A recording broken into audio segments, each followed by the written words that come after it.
ಪುರಾಣ ಭಾಸ್ಕರರಾದ ಸೂತ ಮುನಿಗಳು ಹಾಗೂ ಮಹರ್ಷಿಗಳು ಶೌನಕಾದ ಸಂಭಾಷಣೆಯಾಗಿತ್ತು.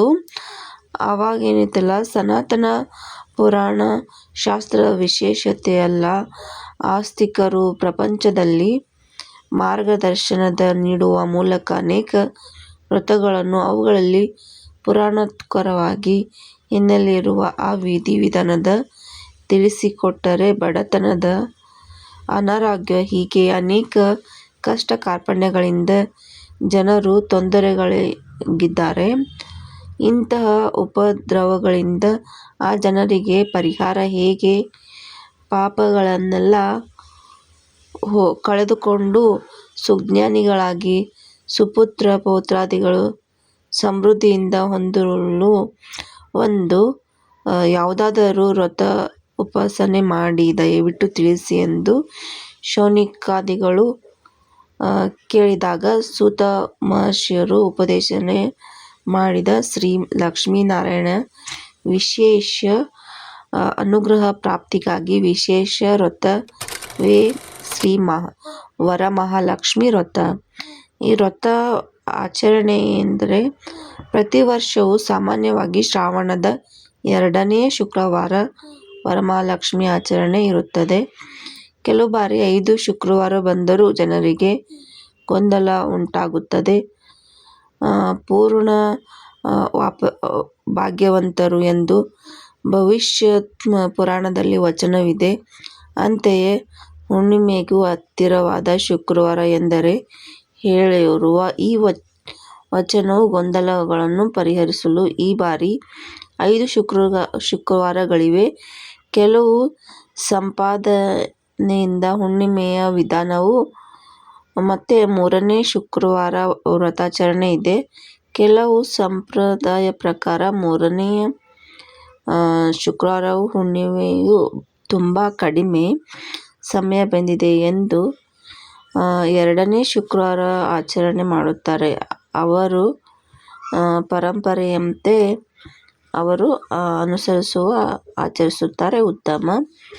ಮತ್ತು ಇಲ್ಲಿ ವ್ರತದ ಅನುಷ್ಠಾನವ ಯಾವ ರೀತಿ ಐತಂದ್ರೆ, ಗುರು ಹಿರಿಯರು ನಮಸ್ಕರಿಸಿ ಪೂಜೆಯ ನಿಷ್ಠೆಯಿಂದ ಸಾಂಗಲ್ಯದಿಂದ ಆದಿತ್ಯ ವಿಘ್ನ ವಿನಾಶಕನನ್ನು ಪ್ರಾರ್ಥಿಸಿ ಪೂಜೆಯನ್ನು ಮಾಡಿ ಈ ಪೂಜೆಯನ್ನು ಪ್ರಾರಂಭ ಮಾಡುತ್ತಾರೆ.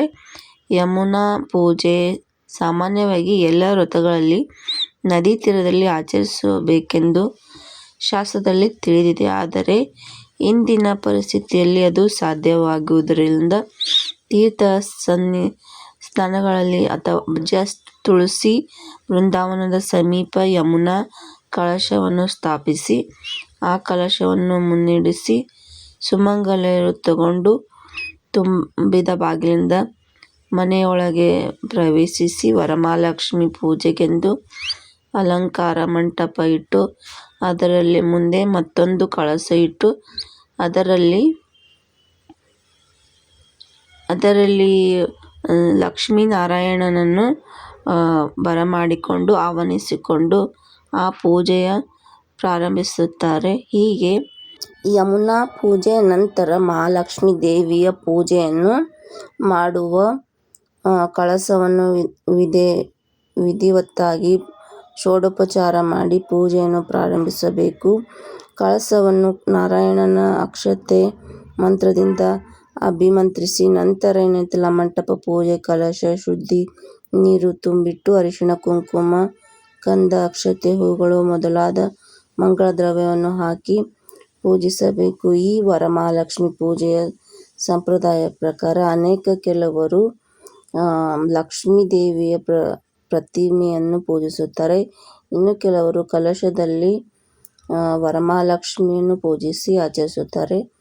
ವ್ರತ ಬಂದಾಗ ಕಂಕಣ ಬಲ ಮತ್ತು ಬಂಧನದಿಂದ ವಿಧಿಸುತ್ತಾರೆ. ಅನೇಕರು 9 ಅಥವಾ 12 ವೀಳ್ಯದೆಲೆ ದಾರವನ್ನು ಅರಿಶಿಣ ನೆನೆಸಿ ವೀಳ್ಯದೆಲೆಯ ಮೇಲೆ ದೇವಿಯನ್ನು ಮಂಟಪ ಪೂಜಿಸಬೇಕು. ಕಲಶದ ಧಾನ್ಯ ಹವನ ಅಮೃತದ ಸ್ನಾನ ಇತ್ಯಾದಿಗಳು ಮಾಡಬೇಕು. ನಂತರ ಅದನ್ನು ಶುದ್ಧಿಸಿಕೊಂಡು ವ್ರತ ಮಂಗಳ ಶುದ್ಧ ಗೆಜ್ಜೆ ವಸ್ತ್ರ ಯಥಾ ಅನೇಕ ಆಭರಣಗಳನ್ನು ಅಲಂಕರಿಸಿ ಪೂಜಿಸಬೇಕು. ಸೌಭಾಗ್ಯ ದಾರಿದ್ರ್ಯವನ್ನು ಅರಿಶಿನ ಕುಂಕುಮವನ್ನು ಅಕ್ಷತೆಗಳನ್ನು ಸಮರ್ಪಿಸಿ ಕಮಲದ, ಮಲ್ಲಿಗೆಯ, ಕೇದಿಗೆಯ, ಜಾಜಿಯ, ಸಂಪಿಗೆಯ, ಸೇವಂತಿಗೆ ಮೊದಲಾದ ಸುಗಂಧ ದ್ರವ್ಯಗಳನ್ನು ಅಭಿಮಂತ್ರಿಸಬೇಕು. ಮಂತ್ರಾಕ್ಷತೆ ಹೂಗಳಿಂದ ಆ ಲಕ್ಷ್ಮೀ ದೇವಿಯನ್ನು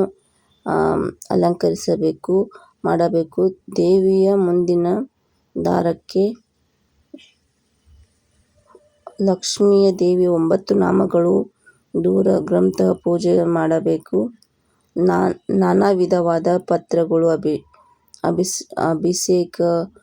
ಸ್ತ್ರೀಯರು ವರಮಹಾಲಕ್ಷ್ಮಿಯ ಕಲಶದ ಮುಂದೆ ಒಂದು ತಟ್ಟೆಯನ್ನಿಟ್ಟು ಅಲ್ಲಿ ಹೂಗಳಿಂದ ಅಥವಾ ಕುಂಕುಮ ಶತನಾಮಾವಳಿ ಪೂಜೆ ಅರ್ಚನೆ ಮಾಡಬೇಕು. ದೀಪದ ಸಮೀಪ ಲಕ್ಷ್ಮೀ ದೇವಿಗೆ ಉಡಿ ತುಂಬಿ ನಂತರ ನೈವೇದ್ಯಗಳು.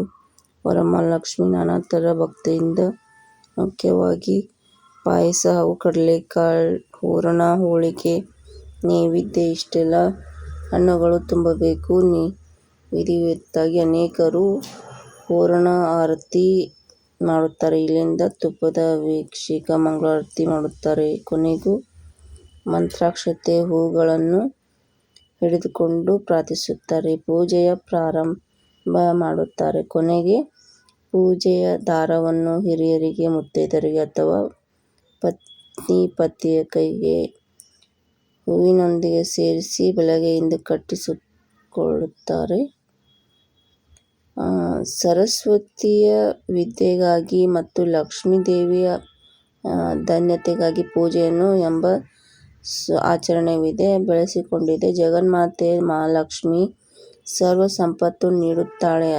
ಅಂದು ಜ್ಞಾನ, ಸಜ್ಜನತೆ ಮತ್ತು ಸದಾ ಸಮಾಜದಲ್ಲಿ ಒಳಿತಿಗಾಗಿ ಶ್ರಮಿಸಿ ಸೌಭಾಗ್ಯ, ಸಂಪತ್ತು ಹಾಗೆ ಪ್ರಾರ್ಥನೆ ಮಾಡಿ ಧನ-ಧಾನ್ಯ ಸಂಪತ್ತು ಅನುಗ್ರಹಿಸುವ ಮಹಾಲಕ್ಷ್ಮಿಯ ಸುಜ್ಞಾನವನ್ನು ಪ್ರಾರ್ಥಿಸಲು, ಅಷ್ಟೈಶ್ವರ್ಯವನ್ನು ಅನುಗ್ರಹಿಸಲು ಆ ಜಗನ್ಮಾತೆಯಾದ ಶ್ರೀ ವರಮಹಾಲಕ್ಷ್ಮಿ ಭಕ್ತಿಯಿಂದ, ಶ್ರದ್ಧೆಯಿಂದ ಸಂಪತ್ತನ್ನು ಕರುಣಿಸಲಿ ಎಂತಂದು ಈ ಒಂದು ವ್ರತದ ಆಚರಣೆ. ಹಾಗೂ ಇದು ಈ ವರ್ಷ 2026ನೇ ಇಸ್ವಿದು 21 ಮತ್ತು 8/2026 ಇಸ್ವಿದು ಪೂಜೆ ಮಾಡಿದ್ದು ನಾನು ನಿಮಗೆ ತೋರಿಸ್ಕೊಟ್ಟಿದ್ದೀನಿ.